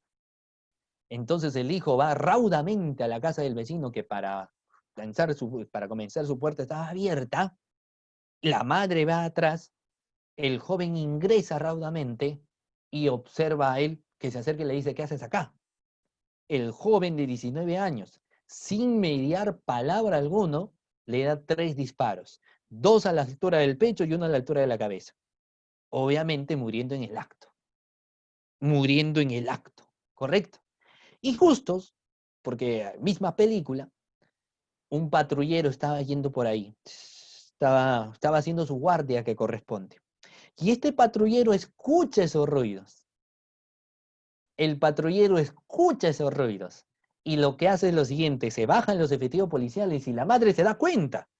Uy, y la madre en milésimas de segundo piensa lo siguiente: mi hijo tiene todo un futuro por delante. Si ahorita lo tienen, asesinato, pena privativa de libertad, no, me voy a inculpar. Me voy a inculpar. Eso es lo que dice. ¿Qué es lo que hace? Le quita el arma al hijo y le pide que se esconda. Y el hijo no sabía qué hacer, en shock, se esconde. Y justo cuando la madre tenía el arma, ingresa a los efectivos policiales. ¿Y qué observan los efectivos policiales? El cadáver en el piso. ¿Y observan a quién? Observan a la señora con el arma en la mano. Pregunta. Ustedes ya saben que están respondiendo las preguntas que yo estoy haciendo. ¿Es una cuestión flagrante? ¿Es una situación flagrante? ¿Estaremos en flagrancia stricto sensu, quizás? ¿Estaremos en cuasi flagrancia? ¿Estaremos flagrancia, por ejemplo, por infericia? ¿O estaremos por flagrancia por identificación inmediata? Pregunta, ¿qué tipo de flagrancia nos encontramos? ¿Cuál sería, estimado amigo que nos estás observando, tu respuesta? ¿Qué situación, qué tipo de flagrancia podríamos encontrar en ese caso? ¿Qué situación flagrante se vería? Opinen, a ver, chicos, ¿cuál sería? Vamos a ver. Si partimos, por ejemplo, de la lógica, lo siguiente. Bueno, muy bien, Jesús Tito nos dice la autoincriminación no es suficiente, pero acá no estamos hablando la presunción de flagrancia, doctor. Estaríamos hablando de una flagrancia por presunción. O sea, pero porque mira, o una cuasi flagrancia. o una cuasiflagrancia. Es un análisis importante. Hay que ver. Flagrancia presunta, nos dice Susana, la doctora Susana González. Entonces, ¿cuál sería en este caso? Bueno, el tema. Flagrancia stricto sensu descartamos. ¿Por qué descartamos? Porque no se le está deteniendo en ese momento de la comisión de un hecho delictivo. Cuando hablamos de flagrancia por identificación inmediata, ese es un tema. Porque ¿qué nos dice la flagrancia por identificación inmediata? ¿Se recuerdan ustedes que hemos estado señalando? La flagrancia por identificación inmediata. En este tipo de flagrancia, claro, o sea, Luz Barra nos dice falta la prueba de absorción atómica, pero eso se hará pues durante la investigación. Hay que actuar rápido ahora. O sea, Johnny nos dice primero sería la flagrancia directa. Leopoldo Urbano Sali nos dice flagrancia por evidencia. Luis Espinosa Martínez, flagrancia por evidencia. Bueno, Jesús, hemos leído su comentario. Bueno, Angélica, también que está en la transmisión, pero nos señalan eso, ¿no? O sea, nos mencionan esa exposición. Entonces, flagrancia stricto sensu se descarta. ¿Por qué? Porque no lo están deteniendo al momento mismo de la comisión de un hecho delictivo. Entonces, descartamos de toda manera. La flagrancia por identificación inmediata, ahí se dio un análisis. Porque la flagrancia por identificación inmediata, ¿qué te dice? La persona logra huir, pero es detenido instantes después. ¿Pero cuándo se rompe esto? Porque en el caso de flagrancia por identificación inmediata sí le logran identificar. O sea, escuchan disparos, ven y a la persona la encuentran. Y es la única persona que encuentren. Pero ahí también nace el problema, pues. ¿No es acaso a la única persona que han encontrado? ¿Cierto? Entonces, primer análisis sería si podría ser flagrancia por identificación inmediata. Obviamente, habría un error in persona. Presunción de flagrancia por evidencia o inferencia. Esto podría encalzar mejor. Esto podría encalzar mejor, ¿cierto? Porque encuentras el cadáver en el piso, ahí en el arma, y ella dice, yo lo maté. Y no encuentras a nadie más, porque el hijo termina escapándose con una ventana que estaba abierta y se va. Y el fiscal no solicita cámara de videovigilancia, por ejemplo. Que eso ya descartaría, pero eso se vería a nivel de la investigación. Y la otra situación, bueno, cuando hablamos de la flagrancia por identificación inmediata o evidencia o inferencia, sería diferencia, ¿no? Entonces, ¿cuál de todos estos serían? Para empezar, ya que les he contado, sabemos que estamos en error in persona, ¿cierto? Error in persona. Pero seguramente, cuando lo ponen a disposición del fiscal, le van a decir bien cuasi flagrancia, pero si no se quieren quemar, le van a decir flagrancia por identificación inmediata, ¿cierto? Y algunos le dirán por evidencias o inferencias, que es la que seguramente el 90% de personas dirán esa situación. Entonces, por ejemplo, es lo primero que se tiene que dar. Ahora, dicho esto, vamos a mencionar lo siguiente. O sea, estamos recién, miren, recién estamos hablando de la cuestión de la flagrancia delictiva. Luego vamos a estar mencionando los otros más que son importantes que necesariamente hay que tener que señalarlo también. Pero eso lo estaremos viendo más adelante. Pero vamos a ver, ¿qué principios nos rigen? ¿Qué principios nos dan? ¿Qué principios encontramos? El primero de ellos, siempre en estas detenciones tiene que haber la legalidad, pues. Solo serán aplicables las medidas coercitivas, como las detenciones establecidas expresamente en la ley, en la forma y en tiempo señalados por ella. Y ahí una cuestión sencillita que les lanzo, ¿ah? Una cuestión facilita, pero que a veces se equivoca. Miren, si tú observas, si tú observas a una persona que está golpeando a alguien, es más, que tiene un cuchillo en la mano, a una señorita, por ejemplo, su enamorado, ¿ya? Lo está golpeando, tiene un cuchillo en la mano. Y tú como te has matriculado, aparte de tus diplomados en CEFOCAP, te has matriculado en un taller de Muay Thai, lucha libre, entonces eres una persona que está preparada para todo, ¿cierto? Eres una máquina de matar. Entonces ves esta situación y tú mismo lo reduces. Lo reduces a la persona y le dices a la señorita, rápidamente llama a la policía, marca el número tal. Pregunta, ¿el comportamiento que ha realizado este joven estará dentro del marco del principio de legalidad o no? Como medida de coerción. ¿Se encuentra o no se encuentra dentro del marco de la legalidad? La respuesta sería, por supuesto, profesor, claro, no faltaba más, se encuentra dentro del tema de la legalidad. Y dentro del tema de la legalidad, lo que estaríamos viendo, por ejemplo, en ese caso en particular, es lo siguiente, ¿cierto? ¿Qué es lo que estaríamos viendo? El arresto ciudadano.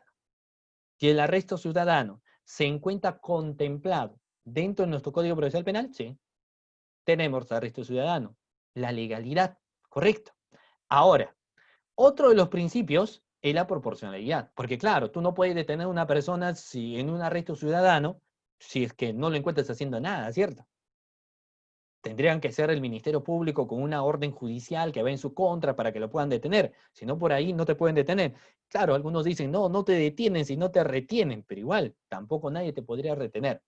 Luego, otro de los principios que mencionamos es la proporcionalidad, que debe existir obligatoriamente. Entonces, es necesario considerar que el caso concreto, aquello que constituye, es necesario y de último recurso. Y obviamente las situaciones de flagrancia son cuestiones que nos permiten a nosotros tener la inferencia de que determinadas personas habrían cometido el hecho delictivo. Entonces son proporcional en este caso. Pero un tercero, motivación. ¿Correcto? La motivación que tienen que tener. Claro que estos principios tienen mayor realce cuando se habla, por ejemplo, de una medida de coerción personal, como viene a ser la prisión preventiva. Los otros principios que podríamos encontrar, la instrumentalidad, la urgencia, la jurisdiccional y jurisdiccionalidad y la provisionalidad, que también son. Entonces, la detención, hemos estado señalando, se tiene que dar, en este caso, ¿por cuánto tiempo? 48 horas. Y ahora ingresamos, doctores, miren, a la confesión del imputado. La confesión del imputado es otro presupuesto para poder incoar temas de proceso inmediato. La confesión del imputado. Entonces, necesariamente, cuando uno analiza, por ejemplo, esto, tiene que ir corriéndose a su código penal y situarse en el artículo 160. ¿Por qué en el artículo 160, doctores? Porque ahí nos va a señalar objetivamente el tema de la confesión. ¿Dónde? En el artículo 160. ¿Y qué nos va a señalar sobre la confesión? Algunas pautas importantes que ahorita vamos a ir pues, precisándolas, por ejemplo. Entonces, si tenemos nuestro código, si nos están escuchando y tienen código en la mano, nos vamos a ir, por ejemplo, al título 2. Todito corriendo al título 2. Y nos vamos a ir donde señala medios de prueba. Y sobre los medios de prueba, tenemos que ver el capítulo 1, donde nos habla, por ejemplo, del valor de la prueba de la confesión. Valor de la prueba de la confesión. Y nos dan las siguientes situaciones. Artículo 160. La confesión, doctores, para ser tal, o sea, para ser entendida como confesión propiamente dicha, debe consistir en la admisión por el imputado de los cargos o imputación formulados en su contra. Es decir, tiene que haber un reconocimiento del delito que le están imputando. En pocas palabras, tiene que decir, sí, yo lo cometí, yo lo hice, yo la realicé. ¿Eso qué significa? Que está aceptando. Les voy a contar algunos casos. A veces la persona imputada dice, mira, yo quiero acogerme a la... Y vamos a hacer el papel, ¿no? Vamos a ver ustedes, mira, yo voy a ser la de abogado del imputado que se quiere acoger al tema del proceso inmediato. Y ustedes van a ser el fiscal. Quizás muchos que nos ven son fiscales, etcétera, ¿correcto? Entonces, muy bien, pero les voy a plantear la siguiente situación y ustedes me dirían qué hacen. A mí me están imputando el delito, por ejemplo, de peculado.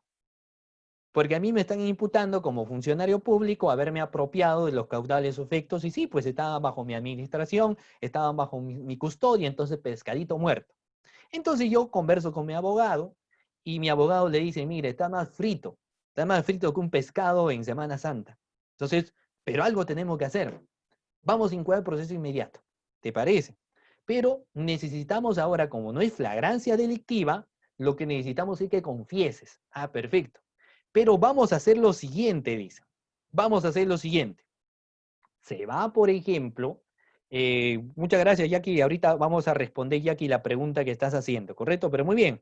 Y si no lo acepta, vamos a ver luego, ¿correcto? Muy bien. Entonces, vamos a plantear lo siguiente.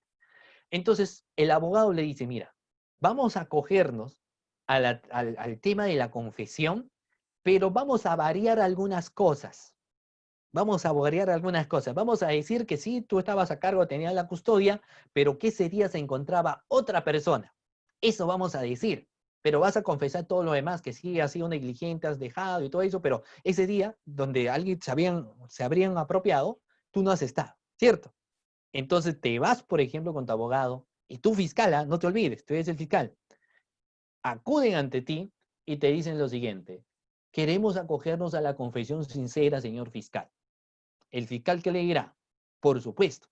Pero ahí viene, mira, te dice, mira, a mi patrocinado lo están imputando ser autor del delito de peculado culposo, peculado negligente. Además, también peculado culposo y doloso, por ejemplo, los dos tienen, ¿no? O sea, por ahí. Pero nosotros queremos venir a su despacho, queremos adherirnos a la confesión sincera, pero queremos explicarle en realidad cómo han sido los hechos. ¿Cómo han sido los hechos? No es tanto así como me están diciendo, sino quiero decirle cómo han sido los hechos. Pregunta: si tú fueras el fiscal, ¿ah? ¿Das como válido lo que se encuentra en el artículo 160 sobre la confesión? Te pregunto. ¿Tú das como válido? Le dices, ah, perfecto, vas a modificar entonces un poquito. No importa, confesión, ¿sí o no? ¿Lo harías o no lo harías? Y si me dices no, ¿por qué? ¿Por qué no? Bueno, acá no, su confesión tiene que ser corroborada. Vamos bien, pero estamos hablando del primer párrafo. O sea, si tenemos nuestro código, doctores, estamos hablando del artículo 160, el numeral número 1. No nos olvidemos, artículo 160, numeral número 1, donde nos habla lo siguiente. Entonces, claro que se va a tener que corroborar, como dice Jorge, ¿cierto? Pero primero nos habla lo siguiente. Miren, ¿ah? Lo que nos precisa a nosotros es que tiene que haber una aceptación de ese reconocimiento. O sea, si a mí me están imputando haberme apropiado, etcétera, todo, digo, tal y cual que me estás diciendo es. Todito, a la coma, el punto y coma, los párrafos, todo lo que dice ahí, señor fiscal, en su disposición de inicio de diligencias preliminares o en su formalización, por ejemplo, investigación preparatoria o en las diligencias preliminares, todito lo que usted ha puesto ahí es lo que yo hice. Entonces, eso significa que es un reconocimiento de imputación. Reconocimiento de imputación. Pero si tú le dices, no, sí acepto, pero no es así, ¿cierto? Cuando alguien te dice, pero tú has robado, entonces dices, bueno, yo he robado, pero en realidad no. O sea, en el aspecto sentimental, ¿cierto? O sea, si te dicen, pero acepta, ¿has salido o no a la fiesta? Bueno, sí he salido, pero en realidad, o sea, ya estás justificando. Y no puede haber justificación. Tiene que haber una aceptación. Entonces, ahí la moraleja. Ya hay un caso conocido que ha salido, que nosotros lo hemos visto, ¿correcto? Muy bien, claro, que la doctora Kelly le dice no porque no se cumplen los presupuestos del artículo 160. El doctor Leopoldo dice la confesión tiene que estar corroborada. Claro, vamos a ver, pero estamos hablando del primero, ¿correcto? Luego se corrobora. Entonces estamos hablando del artículo 160, el numeral 1. Entonces, si el imputado confiesa ser autor de la comisión, por ejemplo, de un hecho delictivo, tiene que aceptar. Lo primero, porque si no acepta es justificar, y sobre justificación no se cumple el primer párrafo. Luego nos dice, ya ahí ingresa el aspecto probatorio, lo que nos están señalando, nos han dicho, se tiene, profesor, que corroborar necesariamente, ¿cómo es posible? Sin corroboración no puede haber, claro, totalmente de acuerdo. Luego ingresa el tema de corroboración. Pero ahí nos señala, por ejemplo, doctores, el siguiente aspecto. Nos dice lo siguiente: solo se tendrá en cuenta valor probatorio si esté debidamente corroborado por otros elementos de convicción. Lo que decían, otros elementos de convicción. En el caso de la mamá, que ella cuando lo detienen y dicen, yo he matado a mi hijo, o sea, tiene que haber algo más. Porque si solamente lo creemos y a pesar hemos visto el cadáver en el piso, se puede estar autoincriminando. Y alguien ya lo dijo, no existe el tema de la autoincriminación, tendrá su abogado, etcétera, y eso se verá durante la investigación. Pero respecto al valor de la confesión, nos señala ya de que no es suficiente con que tú me digas algo, sino lo tengo que corroborar. O sea, si tú me dices que lo has matado, necesito hacer la pericia de absorción, por ejemplo, ¿no? Atómica. Si tú me dices que es la voz que se encuentra en esa persona que está extorsionando, que está cometiendo ese delito de extorsión, lo que yo necesito es corroborar a través de una pericia, por ejemplo, de homologación de voz, que eso sea. Entonces, eso tengo que hacer. Tu declaración tiene que ser corroborado. Y eso no nos olvidemos que también trae relación en los casos, por ejemplo, de la colaboración eficaz. Porque en estas situaciones de colaboración eficaz, El postulante, aparte de la aceptación, da datos y estos se tienen que corroborar, pues. Porque si tú me das datos y no lo corroboro, eminentemente no se haría. Entonces, ¿qué más nos dice? Tiene que ser prestada libremente y en estado normal de las facultades psíquicas. Por eso que uno tiene que ser cuidadoso. Si un asesino en serie te dice, voy a confesar que yo le he matado, oiga, hay que ver primero si dentro de las anomalías psíquicas existentes, tú realmente puedes dar esa versión. Si tú realmente puedes darnos esa información. Puede ser que la información que nos dé no sea real, ¿cierto? Entonces hay que ver sus facultades psicológicas también, sus facultades psíquicas de este imputado. Luego nos señala que sea prestada ante el juez o el fiscal en presencia siempre de su abogado. Entonces, no podrían decir, mira, pero él ha confesado. O sea, no podríamos acá utilizar aquella frase que dice, todo lo que digas será utilizado en tu contra. O sea, no podemos decir nosotros, porque lo que tenemos que ver, el abogado litigante, si es una confesión, tiene que estar presente, y lo que nos dice, miran, el literal de, no tengo nada con este literal de, pero nos dice que tiene que ser sincera y espontánea. En el segundo punto, bueno, espontánea, ¿no? Porque nace, porque tú buscas y porque tú quieres declarar. Pero cuando nos dice, por ejemplo, que tiene que ser sincera, yo creo que toda declaración, en ese caso en particular y en concreto, de por sí tiene que ser así. O sea, toda confesión necesariamente tiene y debe ser sincera, ¿no? O sea, porque si no estaríamos ante falsa declaración y eso no es confesión, pues. La confesión es espontánea, tiene que ser sincera y tiene que partir de la persona imputada. Eso nos señala, eso nos habla a nosotros, ¿correcto? Muy bien. Dicho esto, hablamos ahora del tercer presupuesto. El tercer presupuesto nos habla lo siguiente. Claro, Johnny nos dice, tiene que haber valoración de la prueba de cargo para ser admitida por claro, tiene que haber eminentemente una prueba de cargo para que tiene que darse, ¿no? Luego nos habla, doctores, y ahí lo podemos ver también en la diapositiva, otro de los presupuestos obligatoriamente los elementos de convicción suficientes. Así nos señala. Elementos de convicción suficientes, que tiene necesariamente también que existir. Elementos de convicción suficientes. ¿Y cuál es la trascendencia? Vamos a ver, miren, el primer supuesto hemos dicho flagrancia delictiva, el segundo supuesto, cuestiones de confesión, pero el tercer supuesto es cuando tenemos elementos de convicción suficientes. ¿Se acuerdan ustedes? Mira, ¿se recuerdan, doctores, el acuerdo plenario 1/2019? Nos recordamos el acuerdo plenario 1/2019 que nos habla de las sospechas, ¿cierto? Nos acordamos de ese acuerdo plenario. ¿Y qué nos dice, doctores, sobre las sospechas? A ver, si nos recordamos. Para iniciar una investigación, sospecha simple, ¿cierto? Para formalizar, ¿qué es lo que debemos tener? Una sospecha. ¿Qué sospecha, doctores? O sea, estamos hablando de los estándares de sospecha. Sospecha inicial simple, ¿cierto? Apertura en investigación. Luego, para formalizar, tengo que tener una sospecha reveladora. Y para acusar, ¿qué tengo que tener? ¿Qué tipo de sospecha tengo que tener? Sospecha suficiente. Tengo que tener obligatoriamente la sospecha suficiente. ¿Y qué nos dice? Mira, este tercer presupuesto, ¿ah? Y esto tiene relación a elementos de convicción suficiente, nos dice. Claro, vehemente también, ¿no? Pero nos dice lo siguiente. Si todos aquellos elementos de convicción recabados por la policía con conocimiento del fiscal en las primeras diligencias urgentes, inmediatas e inaplazables, de conformidad, por ejemplo, a los artículos 330 y 331, que le dan la seguridad al fiscal de la comisión de un hecho delictivo y de la responsabilidad penal del imputado. Le dan la certeza existente. No, sospecha fuerte, Kelly, son en las cuestiones, por ejemplo, de prisiones preventivas, ¿no? La sospecha vehemente no da, pero es la sospecha suficiente. O sea, para el fiscal ya es suficiente con esta situación para emitir un requerimiento de acusación. Correcto, entonces ahí, por ejemplo, el fiscal tiene declaraciones, tiene documentos, tiene todos los elementos de convicción y dicen, ah, no, entonces incoamos. Un detalle importante, doctores. Hoy en día es una obligación para el fiscal incoar proceso inmediato. ¿En qué situaciones? Por ejemplo, omisión a la asistencia familiar y conducción en estado de ebriedad. ¿De acuerdo? Omisión a la asistencia familiar o conducción en estado de ebriedad. Entonces, antes era facultativo. O sea, el fiscal decía, bueno, yo incoaba proceso inmediato, no incoabo proceso inmediato, no habría ningún problema. Ahora ya hay una obligación.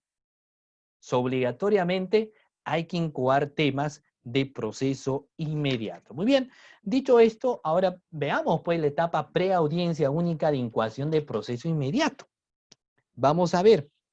Y esto, doctores, como basamento legal, lo vamos a encontrar, mucha atención, en el artículo 447 del Código Procesal Penal. Libro quinto, sección primera, que nos habla del proceso inmediato. Nos habla del proceso inmediato. ¿Y qué nos señala? Al término del plazo de la detención establecida en el artículo 264, estamos hablando 48 horas, no se olviden, o si no estamos hablando 15 días en caso de criminalidad, ¿correcto? El fiscal debe solicitar al juez de investigación preparatoria la incoación de proceso inmediato. El juez, dentro de las 48 horas, toma nota, el juez dentro de las 48 horas siguientes a requerimiento fiscal realiza audiencia única de incoación para determinar la procedencia del proceso inmediato. La detención del imputado se mantiene hasta la realización de la audiencia. 48 horas, profesor, basamento legal, artículo 447, numeral primero, numeral 1, correcto, ahí se encuentra. Luego ya, porque el fiscal va a hacer un requerimiento y nos señala lo siguiente, mucha atención. Dentro del mismo requerimiento de incoación, el fiscal debe acompañar el expediente fiscal o conocido como carpeta fiscal. También ustedes han visto en Sefocap, mucho hemos hablado sobre el tema de las carpetas fiscales. Y debe comunicar si requiere la imposición de alguna medida coercitiva que asegure la presencia del imputado en el desarrollo de todo el proceso inmediato. El requerimiento, doctores, de incoación debe contener en lo que resulte pertinente, por ejemplo, los requisitos establecidos en el numeral 2 del artículo 336, la cual nos señala temas de requerimientos. Ya cuando nos encontramos en la audiencia de incoación de proceso inmediato, sucede lo siguiente. Por ejemplo, en la referida audiencia de incoación de proceso inmediato, las partes pueden instar la aplicación del principio de oportunidad, de un acuerdo reparatorio o la terminación anticipada según corresponda. Nosotros estaremos acá hablando básicamente del tema de terminación anticipada. Entonces, la audiencia única de incoación de proceso inmediato, no nos olvidemos, mira, es de carácter inaplazable, dentro de 48 horas y en el mismo tiempo 48 horas, audiencia de incoación de proceso inmediato, inaplazable. Se rige el juez frente al requerimiento fiscal, doctores, de incoación de proceso inmediato, se pronuncia oralmente en el siguiente orden. Primero, ¿cuál será el orden? Sobre la procedencia de la incoación del proceso inmediato hay que analizar. Primero, si procede o no procede. Luego, sobre la procedencia del principio, por ejemplo, de oportunidad, el acuerdo reparatorio o la terminación anticipada solicitada por ambas partes. Se supone que ambos ya han tenido que conversar. En pocas palabras, nunca uno te tendría que aventurar que su patrocinado vaya a un tema de proceso inmediato cuando, por ejemplo, no ha conversado previamente con el fiscal, ¿correcto? Luego nos hablará, por ejemplo, sobre la procedencia de la medida coercitiva requerida por el fiscal. El auto que resuelve el requerimiento de proceso inmediato debe ser pronunciado de modo impostergable en la misma audiencia de incoación, doctores. Pronunciada la decisión, se dispone la incoación de proceso inmediato y el fiscal en ese sentido formula ya la acusación, plazo. ¿Cuánto plazo para la acusación? 24 horas. O sea, para quienes trabajamos dentro del Ministerio Público te das cuenta, por ejemplo, de lo siguiente, ¿correcto? O sea, ya has hecho la incoación de proceso inmediato, pero ahora necesitamos tu acusación. ¿Y cuál es el plazo? 24 horas, o sea, tiene que correr. O sea, en pocas palabras, entiendo yo que ya has tenido ya un borrador trabajando esto. Entonces, y esto es bajo responsabilidad, ¿ah? Ya ha recibido el requerimiento fiscal, el juez de la investigación preparatoria en el día lo remite al juez penal competente para que dicte acumulativamente el auto de enjuiciamiento y de citación a juicio. ¿Correcto? Con arreglo pues a lo dispuesto, por ejemplo, en el numeral 3 del artículo 448. ¿Correcto?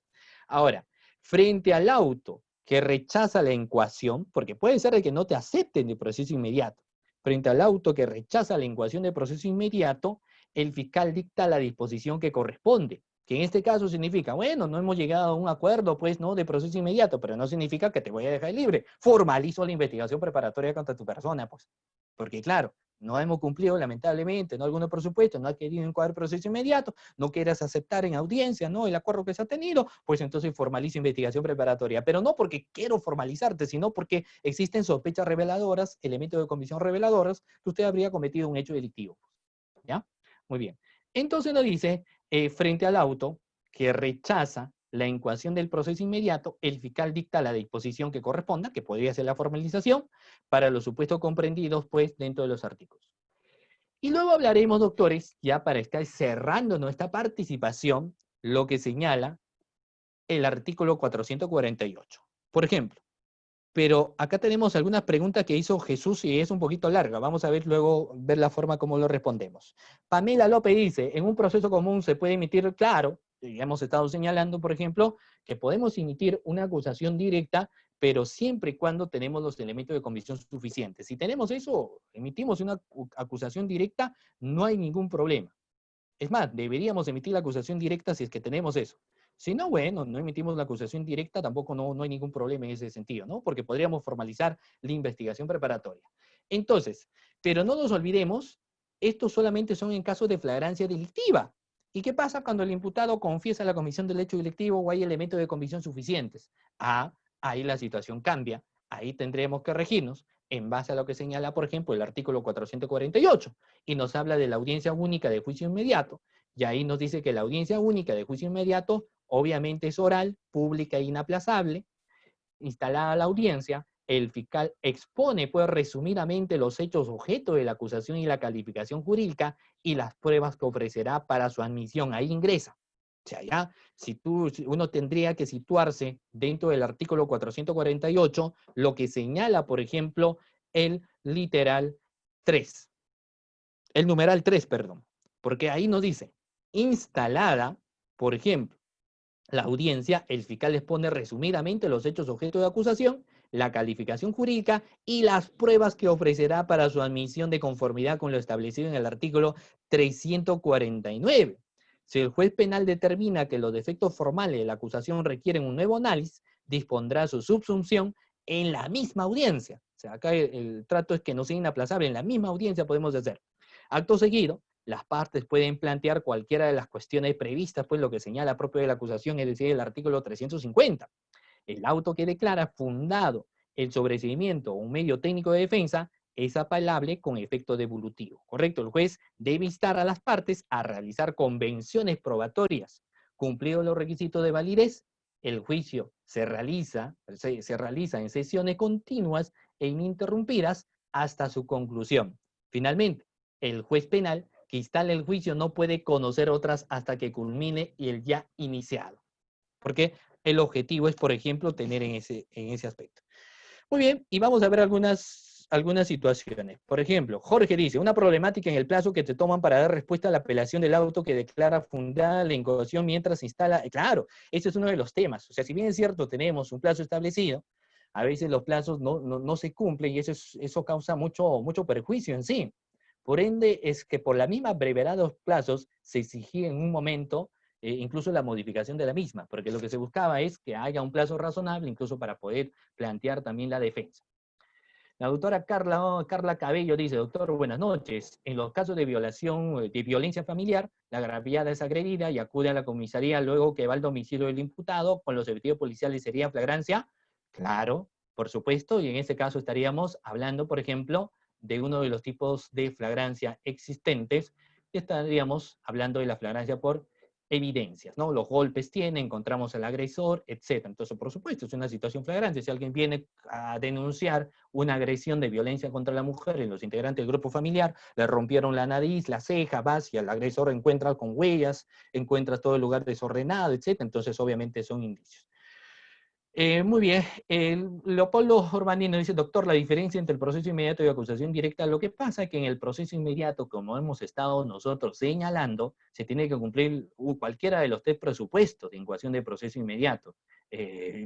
Puede haber una audiencia única, pero la acusación directa es cuando el fiscal ya ha recabado los elementos de convicción que tengan pertinencia, conducencia de utilidad, y tiene una narración de hecho precedente, concomitantes y posteriores que le permitan tener, en este caso, por ejemplo, la certeza de la comisión del hecho delictivo. Entonces lo que haré es emitir un requerimiento, por ejemplo, de acusación. R. Castillo dice, si se incúa, ¿no? Bueno, acabamos perdido, si se incúa proceso inmediato en el supuesto de flagrancia, necesariamente se solicita prisión preventiva. Lo que pasa es que para la prisión preventiva ese es un análisis diferente, o sea, tienen que cumplirse obligatoriamente presupuestos materiales. Si tenemos presupuestos materiales, sí podríamos incoar, en este caso, requerir prisión preventiva. En muchos de los casos, ¿por qué sí se hace? Porque tienes graves y infundados elementos de convicción, prognosis de pena y peligro procesal por los antecedentes que esta persona detenida en flagrancia delictiva, por ejemplo, pueda tener. Correcto, muy bien.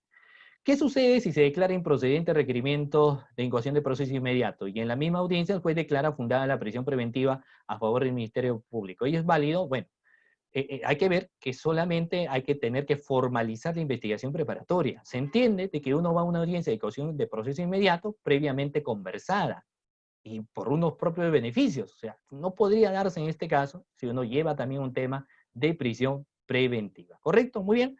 Y acá tenemos más preguntas sobre los plazos también. Y bueno, ya estamos cerca de la hora. Lo que pasa es que tengo ahorita, dentro de 6 minutos, otra participación, otra ponencia. Si no, responderíamos todas las preguntas que ustedes han estado dando, doctores, en esta tarde. Bueno, yo quiero agradecerles a cada uno de ustedes que han estado participando muy activamente de esta clase del día de hoy. Agradecer como siempre a la prestigiosa institución CEFOCAP y a todos los que se encuentran acá dentro de la sala Zoom, mi agradecimiento total a cada uno de ustedes y desearles pues que pasen un bonito fin de semana, por ejemplo. Muchísimas gracias con cada uno de ustedes. Dios mediante, como siempre, nos estaremos viendo en una próxima oportunidad. Muy buenas tardes con cada uno de ustedes.